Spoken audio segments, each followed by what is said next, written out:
Hello, my dear students. Welcome to another new math class for class 9 and class 10. Students, আমরা chapter 3 পড়তেছি বীজগাণিতিক রাশি। আমরা 10 পর্যন্ত সলভ করে ফেলেছি ম্যাথ। আজকের ক্লাসে আমরা 11 and 12 এই দুইটা সলভ করব। কোশ্চেন দুটি এখানে আমি বড় করে লিখে রেখেছি, তোমরা ভালোভাবে দেখে নাও। ওকে, তাহলে চলো দেরি না করে 11 নাম্বারটা সলভ করা স্টার্ট করি। কোশ্চেনটা ফার্স্টে আমরা পড়ে নিব। a plus b plus c equal 6 এবং a square plus b square plus c square equal 14 হলে a minus b whole square plus b minus c whole square plus c minus a whole square কত? তাহলে এখানে দেখো, এখানে এদিকটা কি আমরা দেখতে পাচ্ছি, এটা a minus b whole square সূত্র হচ্ছে দিকটা, তাই না? এটা a minus b whole square সূত্র, এদিকটা a minus b whole square সূত্র হচ্ছে। আমরা ফার্স্টে এগুলা জাস্ট সূত্র অ্যাপ্লাই করব এই তিনটার উপর। সূত্র অ্যাপ্লাই করার পর দেখবা একসময় কি এরকম ফরম্যাট আমরা পেয়ে যাব। তারপর এগুলার মান বসাবো, তাহলে এটা সলিউশন হয়ে যাবে। ওকে, তাহলে ফার্স্টে আমরা সমাধান লিখবো। সমাধান লিখে দেওয়া আছে দিয়ে এই দুটো লিখেছি। ওকে, a plus b plus c equal 6 এবং a square plus b square plus c square equal 14 দুটো আমরা লিখেছি। লেখার পর এখন আমরা প্রদত্ত রাশি দিয়ে এই রাশিটা লিখেছি, as it is লিখেছি, যেমন আছে তেমন আমরা এখানে লিখেছি। তো লেখার পর এখন জাস্ট এগুলাতে সূত্র অ্যাপ্লাই করবো। ওকে, a minus b হোল স্কয়ারের সূত্র। তাহলে এখানে এটা হবে a, এটা হবে b, এখানে এটা a, এটা b, এখানে এটা a, এটা b। তাহলে দেখো কি হয়, এদিকটাকে ক্যালকুলেশন করলে কি হবে, a square minus 2b plus b square. তাহলে আমরা প্রথমটার কাজ শেষ করলাম। তাহলে এই প্লাসের প্লাস এখানে দিব, দেওয়ার পর এখন এটার কাজ, এটা কি হবে, b square minus 2bc plus c square. দেখো b square minus 2bc plus c square. তো কেন c স্কয়ার হয়েছে, কারণ b এর মান c, তাই না? তো দিকটা আশা করি তোমরা বুঝতে পেরেছো। তারপর এখানে প্লাসের প্লাস আমরা এখানে দিব, দেওয়ার পর এই দিকটা কি হবে, c square minus 2ca plus a square. দেখো c square minus 2ca plus a square. এটা কেন c স্কয়ার হয়েছে, এটা কেন a স্কয়ার হয়েছে তোমরা বুঝতে পারছো, কারণ এটা এখানে a হচ্ছে c আর b হচ্ছে a, তাই না? ওকে, তাহলে আশা করি তোমরা এই লাইন পর্যন্ত ক্লিয়ার ভাবে বুঝতে পেরেছো। ওকে, তারপর দেখো এই লাইনের মধ্যে আমরা কি পাই, দুইটা a আছে, তাই না? 2a square. দেখো এখানে একটা a, এখানে একটা a, কি হবে 2a স্কয়ার, b কয়টা, b ও দুইটা, তাহলে প্লাস 2b স্কয়ার। c এরও দুইটা আছে, তাই না? এখানে একটা c স্কয়ার, এখানে একটা c স্কয়ার, তাহলে প্লাস 2c স্কয়ার।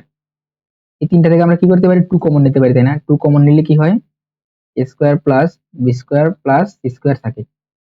তাহলে দেখো আমরা এখানে এদিকে এটাই করেছি, 2 কমন নিয়ে a square plus b square plus c square এভাবে লিখেছি, কারণ সবগুলো দুটো করে রয়েছে। তারপর এখানে দেখো এখানে একটা মাইনাস 2ab, এখানে মাইনাস 2bc, এখানে মাইনাস 2ca। সবগুলো থেকে আমরা কি মাইনাস 2 কমন নিতে পারি। মাইনাস 2 কমন নিলে থাকবে হচ্ছে ab plus bc plus ca। এখানে প্লাস কেন হয়েছে, কারণ যখন এটা যে আমরা ক্যালকুলেশন মানে টোটালটাকে যখন আবার ক্যালকুলেট করব তখন কিন্তু আমরা এগুলা পাবো, তাই না? এতদিন হয়তো তোমরা বুঝে গেছো, এতদিন যেহেতু সলভ করতেছো, এখন 11 নম্বর ম্যাথ সলভ করতেছো, এই দিকটা কিভাবে হয়েছে আশা করি তোমরা ক্লিয়ার ভাবে বুঝতে পেরেছো। ওকে, তারপর লাইন দেখো, এই দিকটা যা আছে আমরা তাই রেখে দিয়েছি। রেখে দেওয়ার পর এখন আমরা এই দিকটা নিয়ে কাজ করব। তো এখানে দেখো আমাদের কিন্তু মান দেয়া আছে কি, a plus b plus c এটার মান দেয়া আছে, এবং a square plus b square plus c square এটার মান দেয়া আছে। আমাদের কিন্তু এগুলার মান দেয়া নাই, তাই না? ab plus bc plus c এর মান দেয়া নাই, তাহলে আমরা কি এখানে মান বসাতে পারবো না এখানে। তো এটাকে আমরা ভেঙে লিখতে পারি এটাকে, তাই না? দেখো আমরা যখন অনুসিদ্ধান্তের সূত্র বলতে হতো, এটার জন্য আমরা কি একটা অনুসিদ্ধান্তের সূত্র দেখেছিলাম। সূত্রটা কি আমি তোমাদেরকে দেখাই, দেখো লাস্টের সূত্রটা অনুসিদ্ধান্ত 8। দেখো 2 into ab plus bc plus ac, এটার সূত্র কি a plus b plus c whole square minus a square plus b square plus c square. সেটা আমরা এখানে লিখে দিব, এই যে এটা জায়গাতে আমরা এখানে এটা অ্যাপ্লাই করে দিব। তাহলে দেখো এটা জায়গাতে কি আমরা এখানে অ্যাপ্লাই করেছি, এই মাইনাসের মাইনাস আমরা এখানে রাখবো, এটা সেকেন্ড ব্র্যাকেট দিয়ে বাইরে রাখবো, আর এটাকে এখানে লিখে দিয়েছি। ওকে, সূত্র এখানে অ্যাপ্লাই করেছি, a plus b plus c whole square minus a square plus b square plus c square. Okay, এরপরের লাইনে জাস্ট আমরা কি মান বসিয়ে দিব সেই সবগুলার। এখানে 2 2 রয়েছে, এখানে ইনটু, আর এটার মান হচ্ছে 14। দেখো এখানে আমরা 14 লিখেছি। ওকে, এখানে তাহলে কি এতটুকু মিলে আমাদের 2 ইনটু 14 হয়েছে। তারপর এই মাইনাসের মাইনাস, এটার মান হচ্ছে 6। দেখো এটার মান হচ্ছে 6। ওকে, তাহলে এই স্কয়ারের উপরে স্কয়ার রয়েছে, এই মাইনাসের আমরা মাইনাস দিব, দিয়ে এটার মান হচ্ছে 14। দেখো এখানে ওকে, তাহলে 14 দিয়েছি। তো 14 দেওয়ার পর এখন এই দুটোকে ক্যালকুলেশন করলে 28 হবে। এদিকটা থেকে কি পাবো আমরা, 6 6 36 মাইনাস 14। ওকে, এই 14 এর এই 14। ওকে, তারপর কি হবে 28 মাইনাস 22, কারণ এখান থেকে আমরা 22 পাবো। তারপর এই দুটাকে ক্যালকুলেশন করলে কত হয়, 6 হয়, তাই না? তো 6 হচ্ছে আমাদের অ্যান্সার। তাহলে এটার মান কত, এটার মান হচ্ছে 6। তো দেখতে পেলে আমরা কিভাবে মানে খুব ইজিলি এটাকে সলভ করে ফেলেছি। তো এই টাইপের ম্যাথ আসলে তোমরা এভাবে এগুলাকে সলভ করবে। ওকে, তাহলে চলে এবার আমরা 12 নাম্বারটা সলভ করি। 12 নাম্বারের কোশ্চেনটা ফার্স্টে আমরা পড়ি। x equal to 3, y equal to 4 এবং z ইকুয়াল টু 5 হলে 9x square plus 16y square plus 4z square minus 24xy minus 16yz plus 12zx equal to কত? তাহলে এটাকে কিভাবে করব? এটা কিন্তু খুব সিম্পল, জাস্ট এটাকে আমরা একটা সূত্রের মধ্যে নিয়ে যাবো। ওকে, সূত্রের একটা ফরম্যাটে নিয়ে সূত্র অ্যাপ্লাই করব, তাহলে কিন্তু এটা খুব ইজিলি সলভ হয়ে যাবে। তাহলে ফার্স্ট এখানে আমরা সমাধান লিখবো। সমাধান লিখে দেওয়া আছে দিয়ে এই দিকটা লিখেছি। ওকে, এক্স ওয়াই জেড এর মানগুলো লিখেছি। X equal to 3, y equal to 4 এবং জেড ইকুয়াল টু 5 লেখার পর আমরা প্রদত্ত রাশি দিয়ে আমাদের যে রাশিটা দেওয়া আছে এটা আমরা এজ ইট ইজ লিখেছি, যেমন আছে আমরা এখানে তেমন লিখেছি। লেখার পর এখন একটু ভেবে দেখো এটাকে আমরা কিভাবে সলভ করতে পারি। দেখো, এটাকে চাইলে আমরা square b square c square এভাবে লিখতে পারি, তাই না? Square plus b square plus c square plus 2ab plus 2bc plus 2ca। দেখো, আমরা তো চাইলে এরকম একটা ফর্মুলা এটাকে নিতে পারি, তাই না? কিভাবে দেখো, এখানে 6টা পদ, এখানে কিন্তু 6টা পদ রয়েছে, সবগুলোতে যেহেতু স্কোয়ার রয়েছে, পাশাপাশি এগুলো কি স্কোয়ার ফরম্যাটে এগুলোকে ভাঙা যায়, তাই না? তো হিসাবে আমরা এটা অ্যাপ্লাই করতে পারি এটার মধ্যে। তাহলে চলো আমরা এখন এই এই ফরম্যাটটা আমরা কি এটার মধ্যে অ্যাপ্লাই করব। তাহলে চলো অ্যাপ্লাই শুরু করি। তাহলে আমরা 9x স্কোয়ারকে এভাবে 3x এখানে হোল স্কোয়ার দিতে পারি, তাই না? এটাকে ক্যালকুলেশন করলে কি আমরা উপরেরটা পাবো, সেভাবে আমরা লিখতে পারি। লেখার পর তারপর আমাদের কি প্লাস দিতে হবে, তাই না? কারণ সূত্র অনুযায়ী, আর এখানে প্লাস আছে আমরা প্লাস দিলাম। তারপর দেখো এটাকে কি লিখতে পারি, জাস্ট 4y হোল স্কোয়ার দিলে কিন্তু হয়ে যায়, তাই না? তাহলে কিন্তু আমাদের কি 16y স্কোয়ার হবে। তো আমরা এখানে মাইনাস কেন দিয়েছি, আচ্ছা কেন মাইনাস দিয়েছি এটা একটু পরে বুঝতে পারবে। তাহলে দেখো এটাকে ক্যালকুলেশন করলেও কি আমরা উপরেরটাই পাবো, তাই না? কারণ মাইনাসের উপরে স্কোয়ার থাকলে এটা প্লাস হয়ে যায়। ওকে, তাহলে আমরা এটাকে এভাবে ভেঙে লিখতে পারি। তারপর এই প্লাসের প্লাস দিয়েছি, এটাকে কি লিখতে পারি আমরা 2z স্কোয়ার। এখানে কিন্তু আমরা মাইনাস দেই নাই, এখানে মাইনাস দিয়েছি বাট এটাতে মাইনাস দেই নাই, এটাতেও কিন্তু মাইনাস দেই নাই। তো কেন দেই নাই এটা একটু পরে বুঝতে পারবে। ওকে, তাহলে এভাবে আমরা লিখতে পারি 2z স্কোয়ার হোল স্কোয়ার। তাহলে এটা ক্যালকুলেশন করে এটা পেয়ে যাবো, তোমরা বুঝতে পারছো। ওকে, তারপর এখানে দেখো 2ab, এটাকে আমরা কি 2ab এর ফরম্যাটে লিখবো। ওকে, তাহলে দেখো এটা তো এ হয়েছে, তাই না? এ স্কোয়ার, এটা হচ্ছে বি, এটা কি আমাদের সি হয়েছে। তাহলে a square b square plus c square, তাহলে এটাকে আমরা 2ab এই হিসাবে লিখবো। তাহলে 2a কত আমাদের 3x, বি হচ্ছে -4y। তাহলে দেখো এই এতটুকুকে যদি আমরা ক্যালকুলেট করি তাহলে কি আমরা এটা পেয়ে যাই, তাই না? তাহলে ফার্স্টে এই দুটা কত হয় 6x, 6x into -4y, that means -24xy। আশা করি বুঝতে পারছো কিভাবে হয়েছে এটা। ওকে, তো এটাকে আমরা এভাবে ভেঙে লিখতে পারি, তাই না? তো ভেঙে লিখলাম, পাশাপাশি আমাদের 2ab হয়ে গেল, মানে সূত্রের যে ফরম্যাটে চলে যাচ্ছে।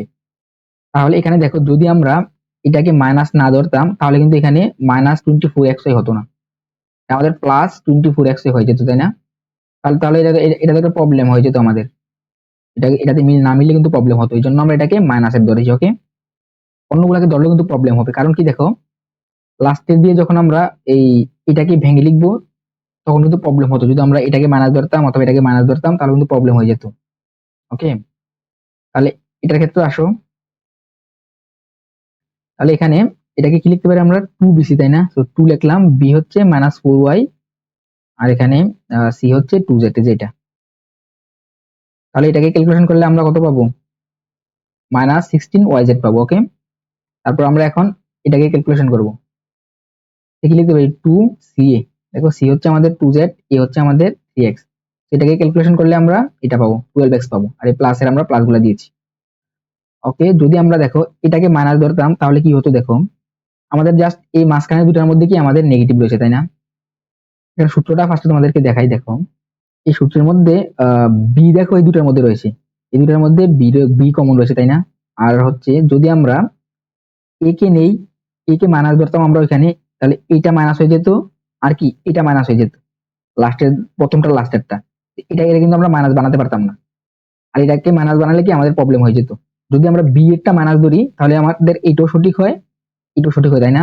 আমাদের দরকারই তো এটাকে মাইনাস বানানো আর এটাকে মাইনাস বানানো। এই জন্য আমরা বি কে কি মাইনাস ধরেছি, কারণ বি এই প্রথম দুটার মধ্যে কমন, আর আমাদের প্রথম দুটার সামনে কিন্তু নেগেটিভ সাইন ছিল, তাই না? এই জন্য আমরা একে ধরতে পারবো না। পাশাপাশি আমরা সি কেও মাইনাস ধরতে পারবো না, কারণ সি কে যদি ধরি তাহলে এটা মাইনাসের হবে, আর হচ্ছে এটা মাইনাসের হবে, কিন্তু এটাকে আমরা মাইনাসের বানাতে পারবো না। তাহলে এখানে একটা ভুল হয়েছে, এটাকে মাইনাসের বানাতে পারবো না। পাশাপাশি কি এটা আমাদের প্লাস হওয়ার দরকার ছিল, কিন্তু এটা মাইনাসের হয়ে যাবে, তো এখানে ভুল হবে। তো এ কে ধরলেও দুটা ভুল হয়, এবং সি কে যদি মাইনাস ধরি তাহলে কি দুটা ভুল হয়। এই জন্য আমরা কি করবো, আমরা বি কে ধরবো। ওকে, যদি আমরা বি কে মাইনাসের ধরি তাহলে কি আমাদের এটা ক্লিয়ার ভাবে মিলে যায়, কারণ এটার মধ্যে কিন্তু বি নাই, তো এটা প্লাস প্লাসের থাকবে। আর এখানে বি কে মাইনাস ধরার কারণে এখানে মাইনাস আর এখানে মাইনাস আমরা মিলাতে পেরেছি। আশা করি আমি এখন কি বুঝালাম তোমরা বুঝতে পেরেছো। আমি জাস্ট এই যে এই দুটা মাইনাসের কথা বলেছি এখানে, আর এই বি কে আমরা কি মাইনাস ধরেছি, ওকে মাইনাসের ধরেছি, ধরার কারণে আমরা এটা মিলাতে পেরেছি। ওকে, তাহলে এতটুকু আশা করি ক্লিয়ার ভাবে বুঝতে পেরেছো। তাহলে এখন কি হবে, এটাকে এ ধরেছি, এটাকে আমরা বি ধরেছি, এটাকে সি ধরেছি, তাহলে টু এ বি, এটা কি বি সি, তাই না? এই যে সি, এটা হচ্ছে সি, এটা হচ্ছে এ। তাহলে আমাদের কি হয় এখানে, তাহলে এটা আমাদের কোন সূত্রটা হয়, এ প্লাস বি এখানে মাইনাস 4y প্লাস সি এখানে কত 2z স্কোয়ার, এই সূত্রটা এখানে হয়ে গেছে, তাই না? তাহলে আমরা এটা এখানে লিখতে পারি, বাট এখানে আমরা সরাসরি লিখে ফেলেছি। দেখো এটা থেকে আমরা কি লিখতে পারি, এ প্লাসে মাইনাসে minus 4y plus 2z square. আমরা জাস্ট এটাকে সরাসরি এখানে লিখে ফেলেছি আর কি, এক লাইন কম লিখেছি। তো তোমরা এবার সরাসরি লিখে দিবে। তাহলে আমরা এই লাইনটা থেকে এই লাইনটা পরে লিখতে পারি, তাই না? A plus b plus c whole square. Okay, এখন জাস্ট আমরা এক্স ওয়াই জেড এর মান বসিয়ে দিব। তাহলে 3 এর সাথে এক্স রয়েছে, তাহলে এখানে 3 ইন্টু 3 এক্স এর মান কত, এক্স এর মান হচ্ছে 3, আমরা 3 এখানে বসিয়েছি। এই মাইনাসের আমরা এখানে মাইনাস দিব, 4 এর সাথে ওয়াই রয়েছে, তো 4 ইন্টু ওয়াই এর মান হচ্ছে 4, আমরা এখানে বসিয়েছি, দেখো 4 এর মান ওয়াই। এই প্লাস এর এখানে প্লাস দিয়েছি, এই জেড এর মান কত, জেড এর মান হচ্ছে 5, তাহলে 2 ইন্টু 5 হয়েছে, আর এই স্কোয়ারের স্কোয়ার আমরা উপরে রেখেছি।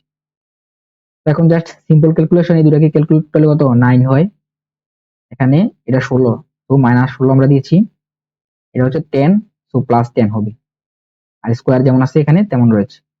ওকে, তারপরে দেখো এখানে কি হবে, এই দুটা প্লাসের, তাই না? তো প্লাসের 19 আর মাইনাসের 16 এখানে লিখেছি, স্কোয়ার যেমন আছে তেমন রয়েছে। তো 19 থেকে 16কে বাদ দিলে কি হয়, 3 স্কোয়ার, আর 3 কে স্কোয়ার করলে কত 9 হয়। তো এটা হচ্ছে আমাদের অ্যান্সার। তো দেখতেই পেলে আমরা কিভাবে এটা খুব ইজিলি সলভ করে ফেলেছি।